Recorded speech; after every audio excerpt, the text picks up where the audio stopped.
귀한 분 모셨습니다. 여러분 모두 좋아하시는 오건영 신한은행 WN그룹 부부장님 나와주셨습니다. 안녕하세요. 네, 안녕하세요. 네. 반갑습니다. 아, 저희 반갑습니다. 목요일에 나오시는 건 좀 오랜만이신 것 같아요. 진짜 오랜만인 것 같습니다. 네, 그간 많은 일들이 지나갔는데요. 그렇죠. 부부장님께 금리나 물가 그리고 연준은 어떻게 하는 거냐 이런 질문을 드리고 싶은 시청자분들이 굉장히 많으실 것 네. 같아요. 실망하실까봐 걱정입니다. 네, 하나하나 좀 짚어보면 좋을 네. 것 같은데요. 네네. 먼저 최근에 금리 흐름부터 좀 네. 점검해 볼까요?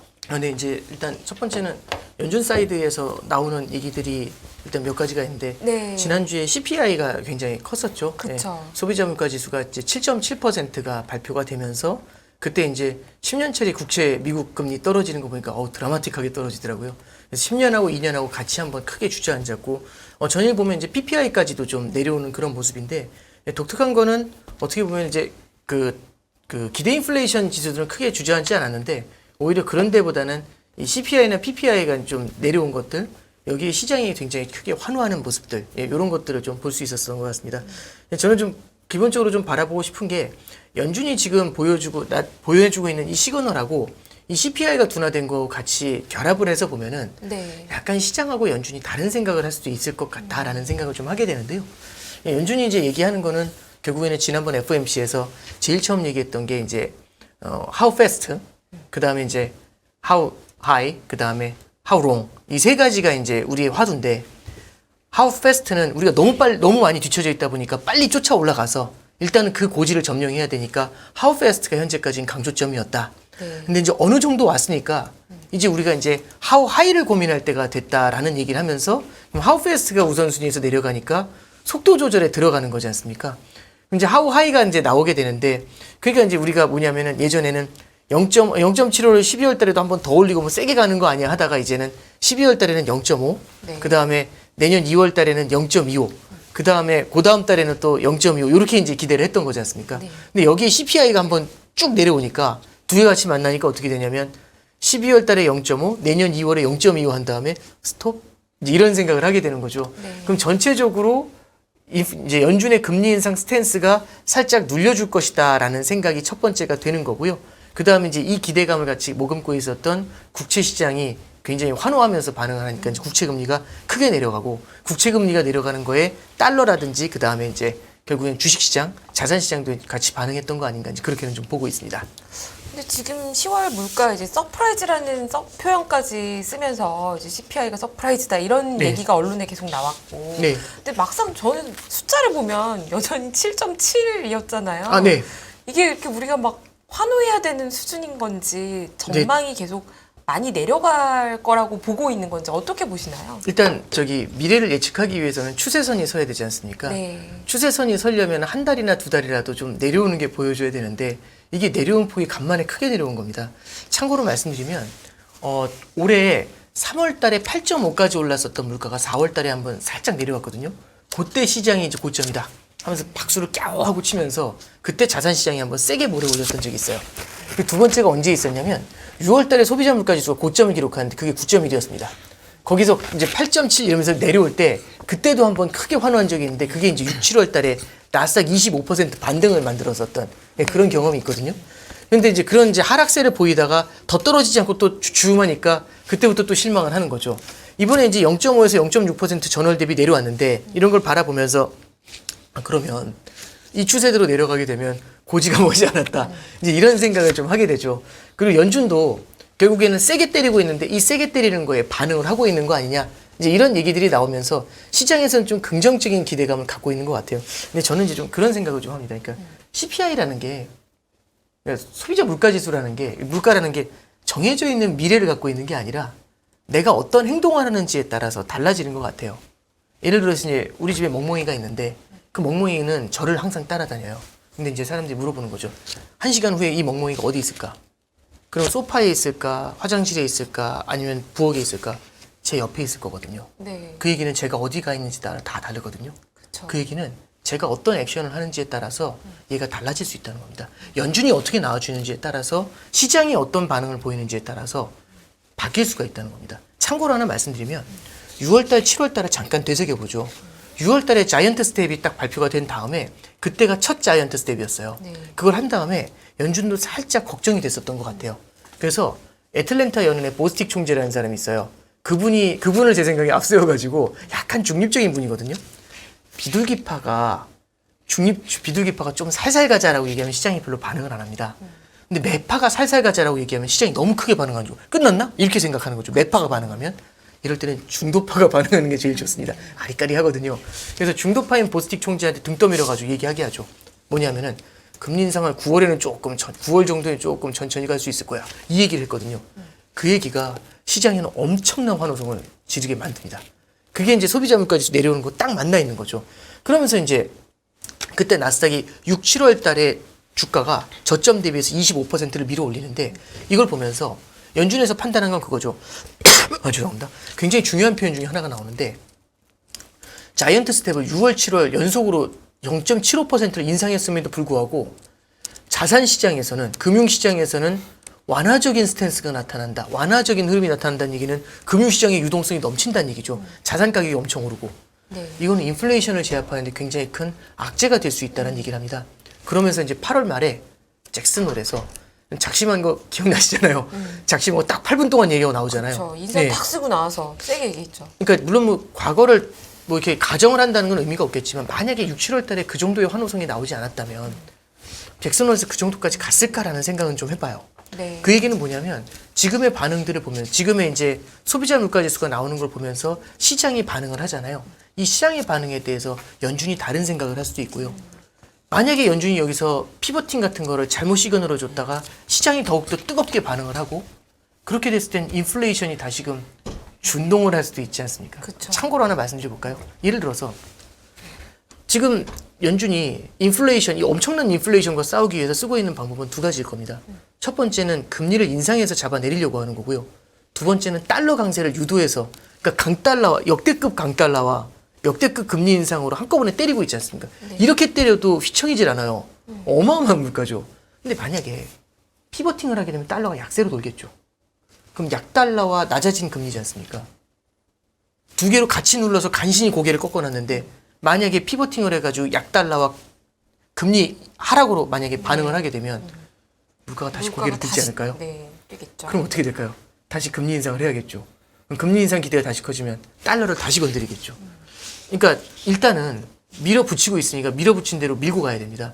여기서 이렇게 왔다 갔다 하면 그 다음에 만약에 미안해 내가 피벗하려고 했는데 아닌 것 같아 다시 할게 이러면 시장이 그 다음에 믿질 않아요. 양치기 소년. 예, 그렇죠. 양치기 소년 이미 여차 양치기 소년이 된 거고. 네.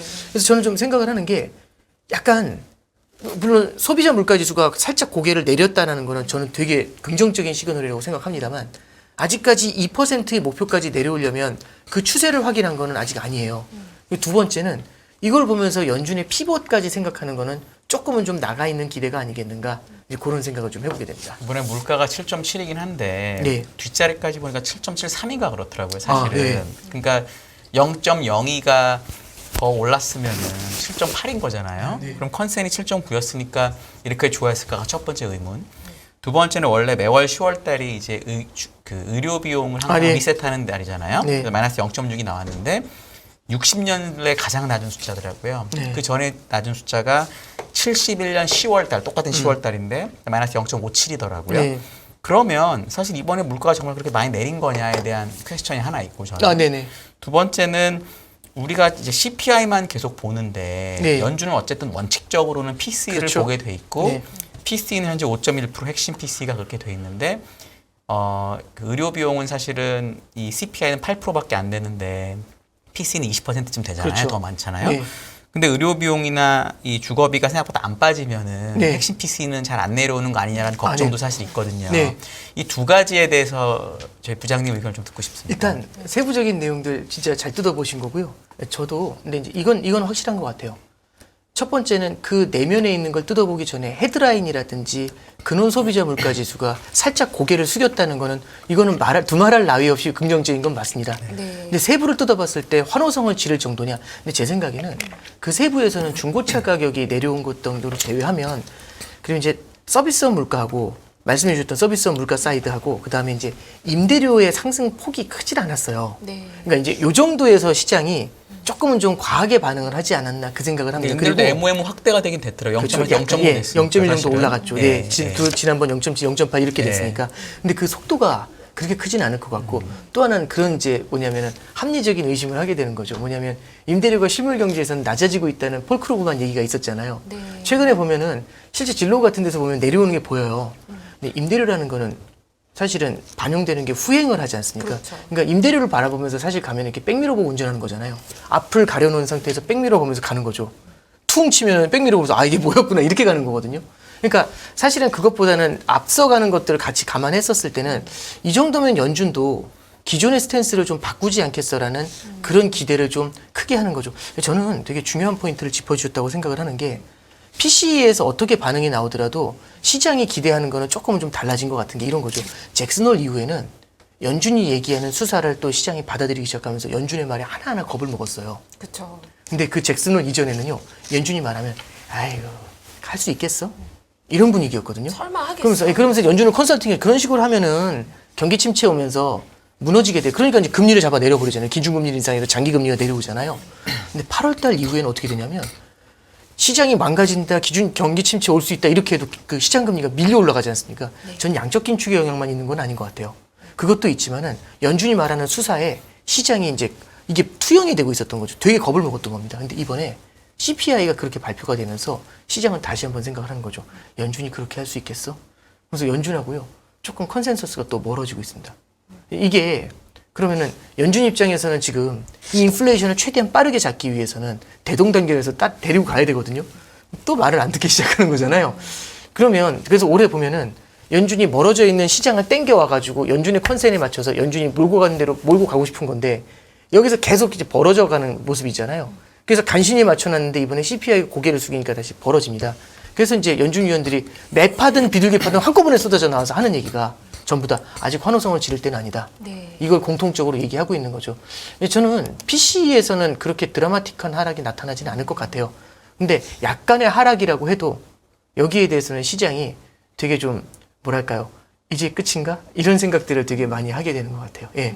그래서 약간 시장과 이제 연준의 동상이몽 이렇게 볼 수 있지 않나 싶습니다. 그럼 예를 들어 금리를 올리는 게 더 이상 사람들한테 반응이 없으면 그다음에 네. 양적 긴축을 하고 있잖아요. 네네. 월 950억 불 하기로 했는데 계산해 보니까 올해 미국의 재정 적자가 줄어든 게 더 크더라고요. 사실. 네, 맞아요. 그래서 재정 양적 지출이 긴축 크죠. 효과가 거의 없는 것 같은데. 그럼 아, 연준 네네. 입장에선 그러면은 알았다. 그럼 니네가 그러면 양적 긴축을 우리가 더 할게라든지 이런 얘기를 하서라도 물가를 잡을 거냐. 아, 네네. 아니면 뭐 약간 이게 결국 두 개잖아요. 금리하고 그냥 두 개를 다 써야 되는데 네네, 맞아요. 올해는 내가 보기 효과가 별로 없는 것 같고. 네네네. 뭐 이렇잖아요. 네네. 그런 거에 대해서 혹시 어떻게 보세요? 일단 양적 네. 긴축에 대해서는 21년 작년도 9월 달에 양적 긴축 이 테이퍼링이 시작하기도 전에 연준 내에서는 사실 의견이 좀 있었던 것 같아요.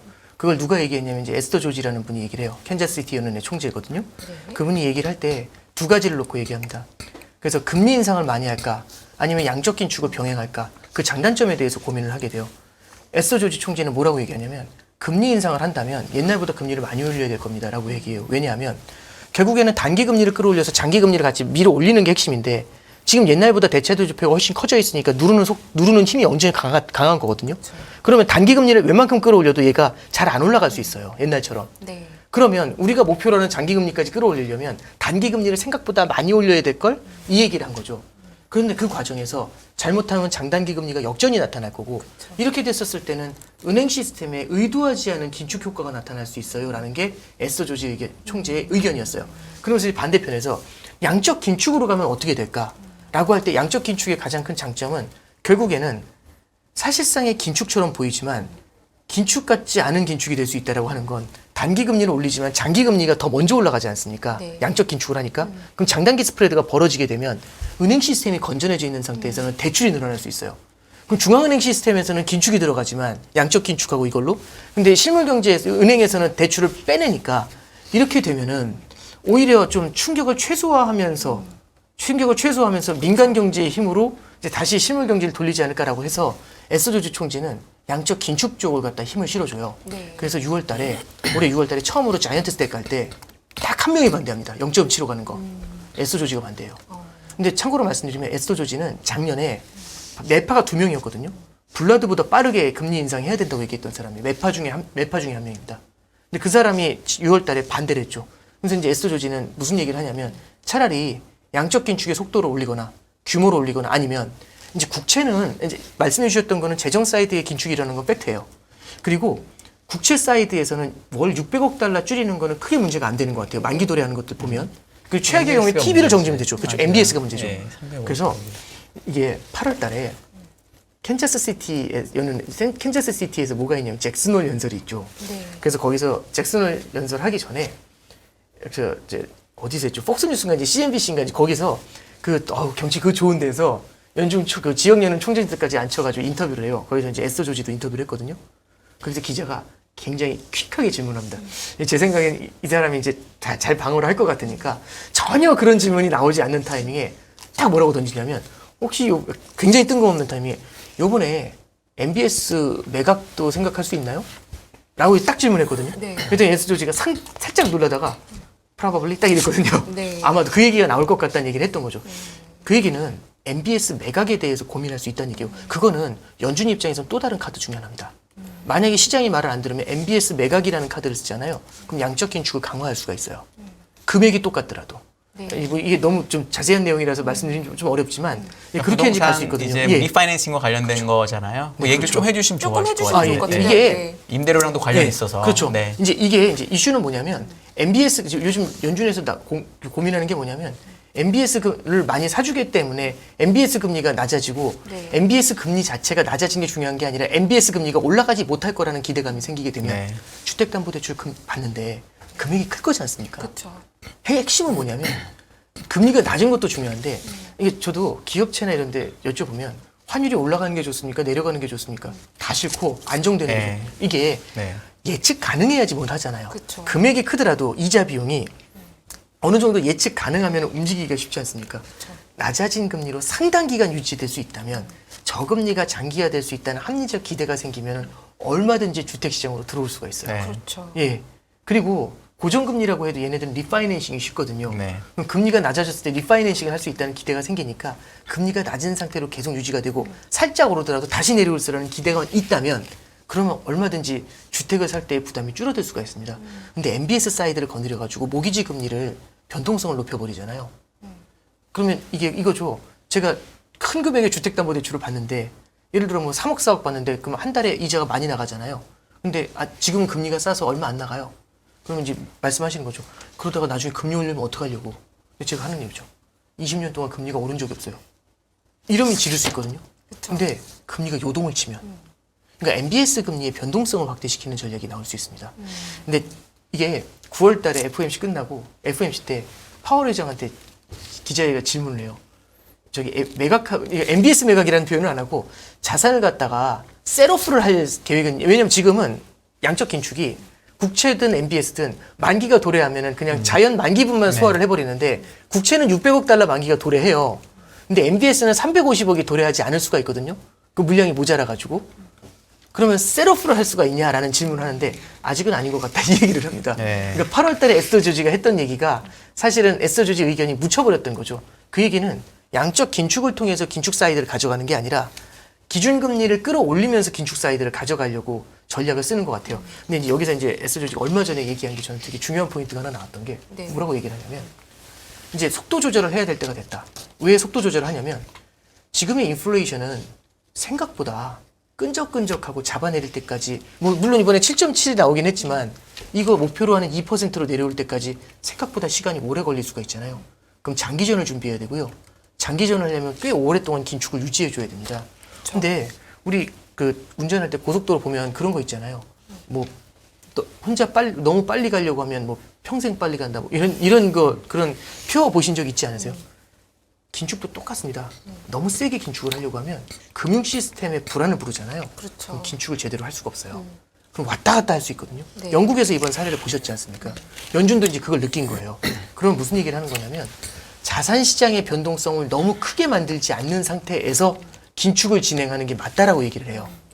그래야 자산 시장의 변동성을 높이지 않은 상태로 긴축을 해 오래 긴축을 하고 그래야 지금의 인플레이션 기대를 뿌리 뽑을 수 있다고 얘기하는 거죠. 네. 이게 역설적이죠. 오랫동안 긴축을 하기 위해서 긴축의 스탠스를 천천히 가자는 얘기죠. 이 얘기는 뭐냐면 지금보다 금리 인상의 속도는 천천히 가지만 어느 정도 높아진 금리에서 장기전으로 가면서 이제 씨말리기 전략으로 들어가야 된다. 이제 이렇게 얘기를 하고 있는 것 같습니다. 실제로 그럼 아까 그 제일 처음에 말씀하셨던 게 네. how fast, how high, how 뭐 How long, 네. 마지막 였죠. long. 네, 네. 세 가지였잖아요. 네. 그러면 부부장님 보시기에는 fast는 이제 아니고 아, 네. 하이앤 롱거라고 보시나요? 그러니까 높게 길게 실제로 가야 될 거라고 보시나요? 하이는 제 생각에는 그런 것 같아요. 하이는 예를 들어 5% 선에 도달을 하게 되면 그 다음부터는 옵셔널이 되는 것 같아요. 만약에 정말 말 안 들면 더 올릴 수 있다라고 얘기를 하고, 그러니까 오늘도 이제 사실 금리 인상 확률을 보면은 원래는 12월, 내년 2월, 그 다음에 3월 연속으로 금리를 올릴 때 50bp, 25bp, 25bp 인상한다고 했다가 네. 지금은 50bp, 25bp 인상한 다음에는 한 번은 쉬어서 그 다음에 인상할지도 모른다라는 확률이 나타나고 있어요. 그러니까 이거는 실제로 어느 정도 금리 레벨이 하이로서 정확한지 모르죠. 왜냐하면 생각을 해보죠. 감기약을 먹으면 바로 기침이 사라지나? 아니잖아요. 그렇죠. 근데 이제 제가 이 연합인포맥스 여기 와서 오늘 방송을 해야 되는데 정말 중요한 방송인데 아침에 엄청나게 기침을 하고 있는 거죠. 큰일 났죠. 그래서 기침을 없애기 위해서 기침약을 하나 먹었어요. 안 사라질 거지 않습니까? 하루 이틀 지나야 효과가 나타나는데 그랬더니 기침약을 이 어리버리한 성격에 10개를 먹어요. 못 나오죠. 그러면 네. 병원에 뭔가, 누워있겠죠. 네. 이게 무슨 얘기냐면 금리 인상이 실제 시작된 게 올해 3월이지 않습니까? 0%에서 시작했어요. 네. 이게 저도 많은 분들이랑 대화를 하다 보면 0%에서 3월에 시작했다고 생각을 잘 안 하세요. 그러니까 꽤 오래된 얘기 같잖아요. 그렇죠. 그렇지 작년 않습니까, 이맘때만 해도 그렇죠. 외국 아이비들이 내년 상반기까지 금리 인상 없다고 그랬어요. 맞아요. 네. 네파인 23년 블러드가 한 상반기까지. 번 얘기해줬죠. 그때. 그렇죠. 예, 그러니까 맞습니다. 양적 긴축을 먼저 하되 네. 금리 인상은 바로 안 일어난다. 예. 대부분 다 그랬었어요. 네, 네. 그렇게 봤었죠. 일단 그렇게 시작이 됐는데 3월에 25bp 했어요.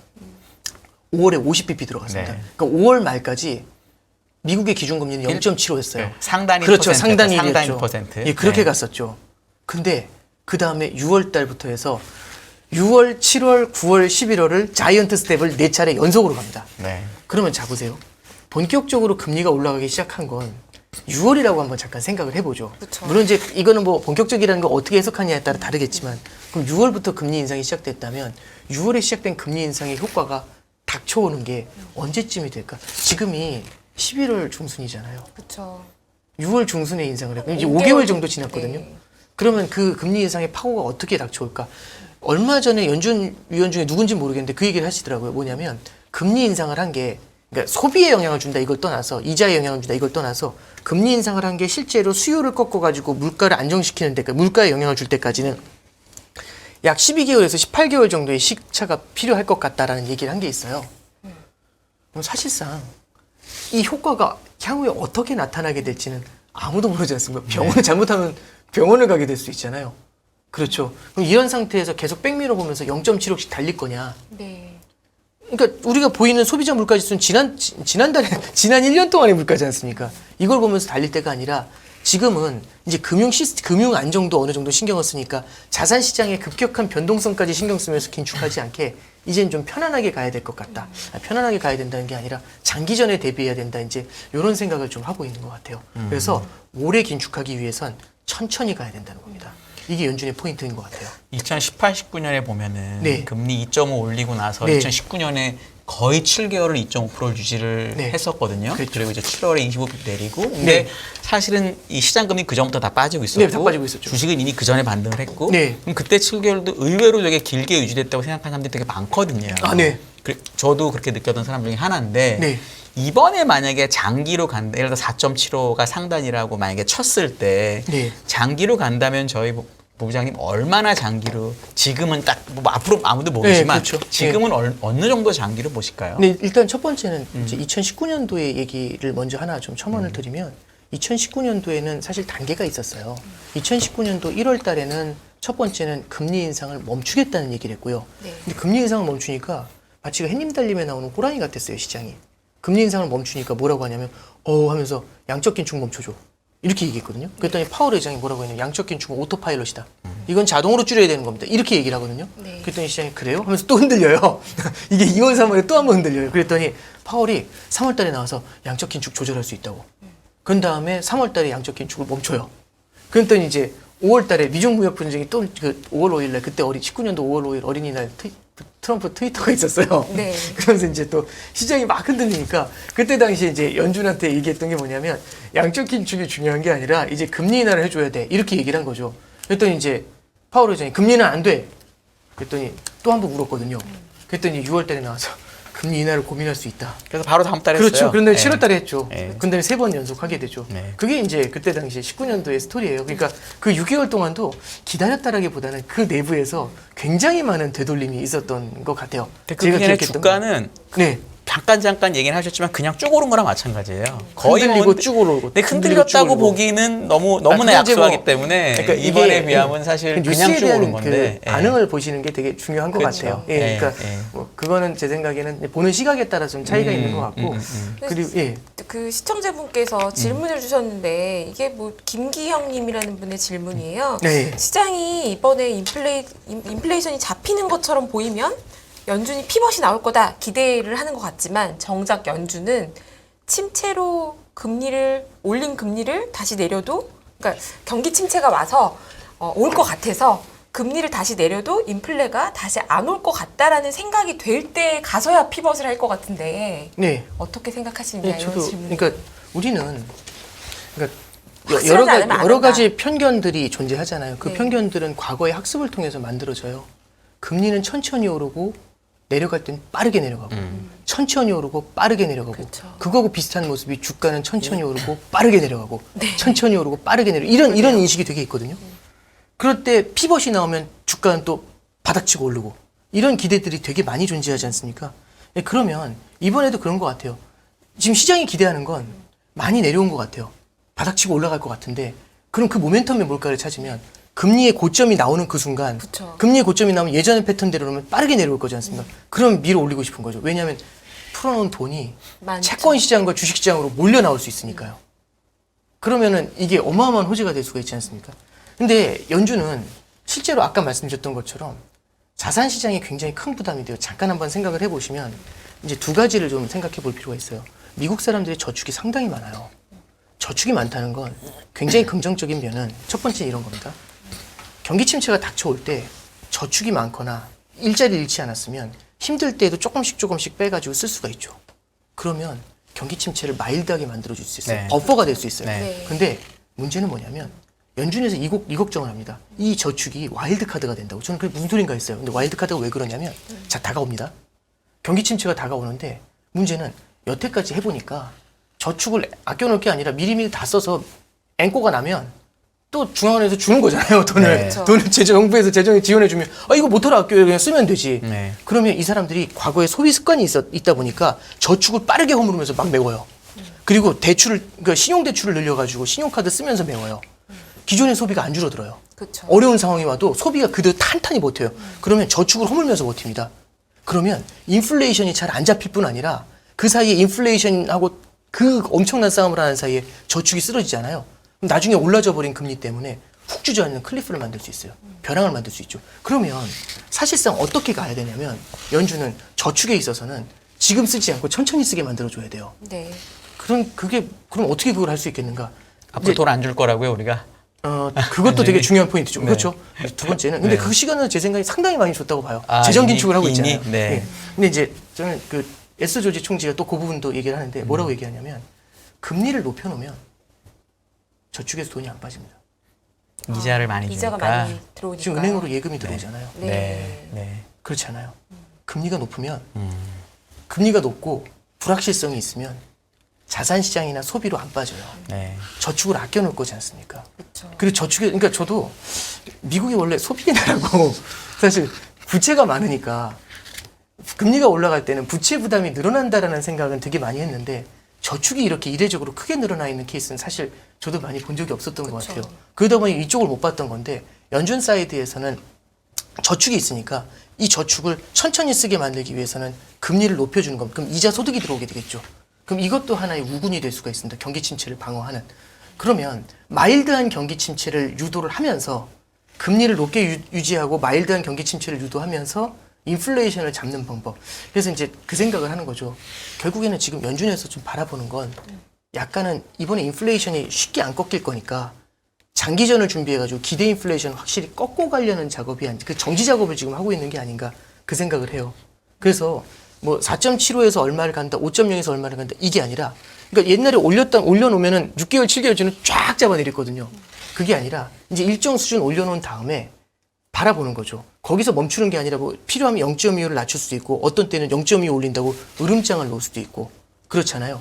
근데 대신에 과거처럼 이렇게 천천히 올랐다가 훅 내려오는 그런 모습이 아니라 천천히 올랐다가 굉장히 느리게 내려오면서 점점 이 인플레이션에 대한 기대감 있죠. 네. 이걸 조금씩 좀 이렇게 힘을 빼는 작업들 그렇게 하게 되지 않을까 싶어요. 훨씬 오래 걸릴 거라는 말씀이시네요. 네, 저번 그렇죠. 그러니까 사이클에 인플레이션을 비해서는. 잡는데 생각보다 오래 걸릴 것 같고 저는 위원님 의견에 굉장히 많이 공감을 하는 게 이번에 소비자 물가지수를 보면서 우리가 과연 박수 칠 정도인가? 그러니까 저는 꺾였다는 거는 저는 박수 쳐야 되는데 과연 이걸 보면서 빠르게 내려올 거라는 확신을 가질 수 있는가라고 한다면 굉장히 큰 퀘스천 마크가 있어요. 네. 그 부분에 대해서는 조금 시장이 앞서가는 면이 있다고 생각을 합니다.